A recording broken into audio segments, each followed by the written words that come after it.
بص الانفوجرافيك احيانا بيكون عقده ما بين الناس او ما بين المصممين، ويجي بقى الناس اللي بتعمل سيشنز او الناس اللي بتشرحه احيانا بيعقدوه اكتر. اكيد يعني مش كلامي مش كل الناس، اكيد في ناس بتبسطه وفي ناس بتشرحه بشكل كويس وشكل سلس وبتفيد الناس اكتر يعني. ولكن تلاقي سيشن 3 ساعات، سيشن 4 ساعات، سيشن ساعتين، والناس بتعقد. يعني الناس بتعقد الجرافيك. الموضوع مش بالصعوبه ديت. الموضوع مش محتاج سيشن وشرح تفاصيل، كل التفاصيل دي لازم تعرف ازاي انت تتعلم مع نفسك، ازاي انت تعلم نفسك. انا ممكن النهارده هشرحه لك تقريبا في ربع ساعه او في 10 دقائق، هشرح لك عقده الانفوجرافيك. ايه هي عقده الانفوجرافيك؟ هي تقريبا التنسيق، انك تعرف تسيب فراغات، الاماكن اللي هتسيب فيها فراغات والاماكن اللي انت هتكتب فيها. فتعالى يلا بينا نبدا، وانا بوعدك انك بعد الفيديو دوت هتبقى محترف انفوجرافيك، لان الموضوع بكل بساطه بسيط جدا. يلا بينا. اولا انا دخلت على بنترست زي ما انت شايف كده اهو، وكتبت انفوجرافيك، فبدات ان انا اشوف شويه تصاميم انفوجرافيك جميله جدا. بس انا قلت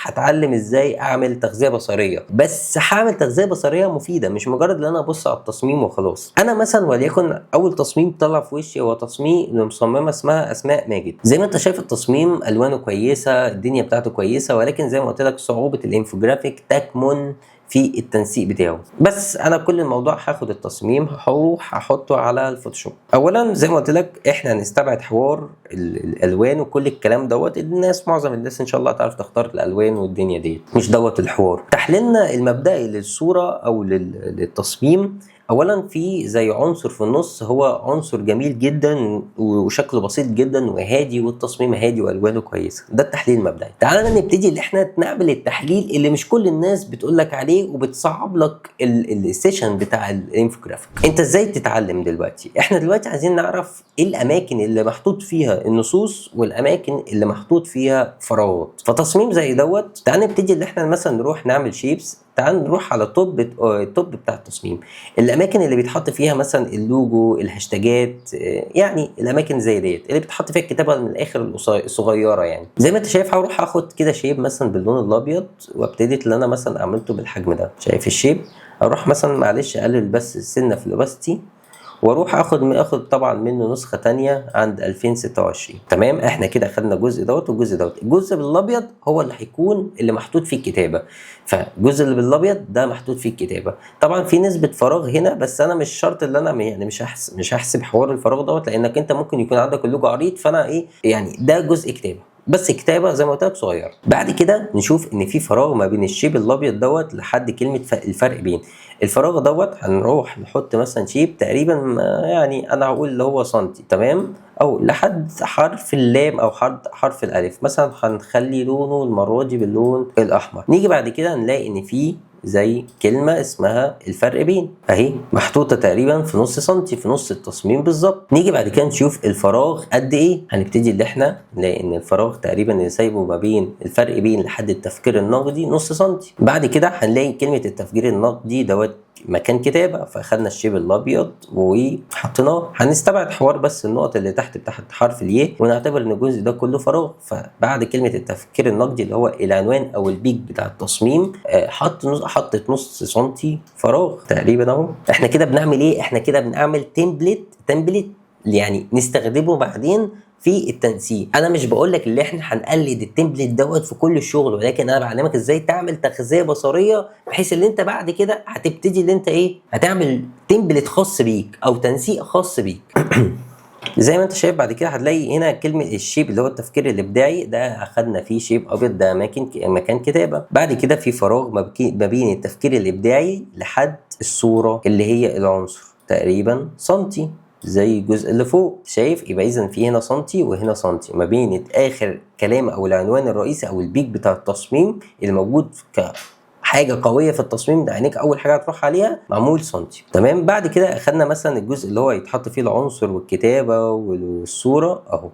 شايف الدنيا؟ وبرده هتلاحظ حاجه من ملاحظات كده في الاخر اهو. بعد كده اخدت كده نص سنتي ما بين الكتابه اللي هي مثلا الفرعيه اللي بتبقى متزايله في التصميم اهو، زي ما انت شايف كده اهو، نص سنتي او اقل كمان.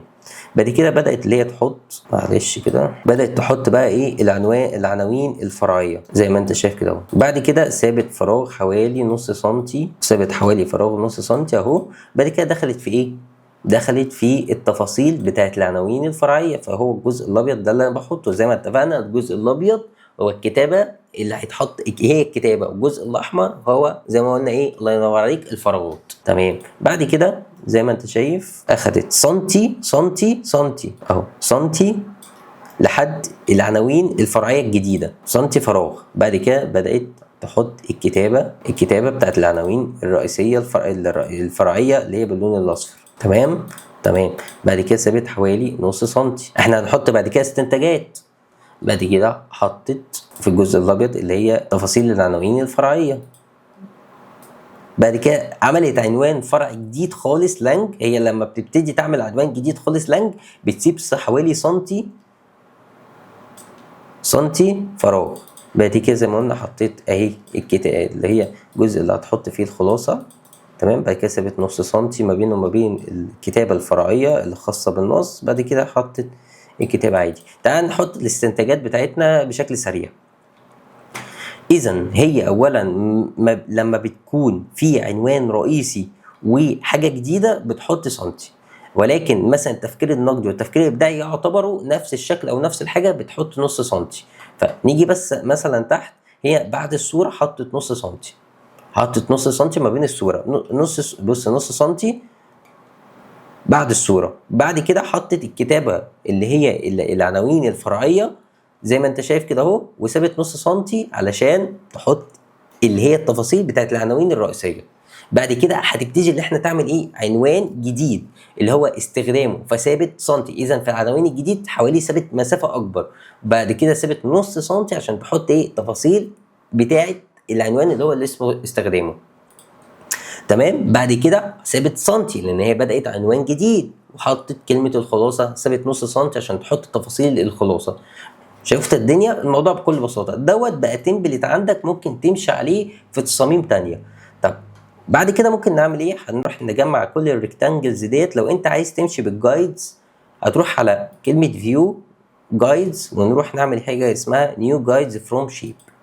هتلاقي اللي هو حاطط لك الشيب او شيب الاماكن اللي انت ايه ممكن تكتب فيها. ممكن يكون في حاطط لك جايدز كده ملهاش لازمه، ممكن بعدين انت تشيلها. يعني مثلا في هنا جايدز ملهاش لازمه هنا مثلا، لا هو دي تبع الجزء اللي فوق. تمام. الجايد دوت ملوش لازمه، الجايد ده ملوش لازمه بس كده اهو. او مثلا هنا في كام جايدز كده غريب ملوش لازمه.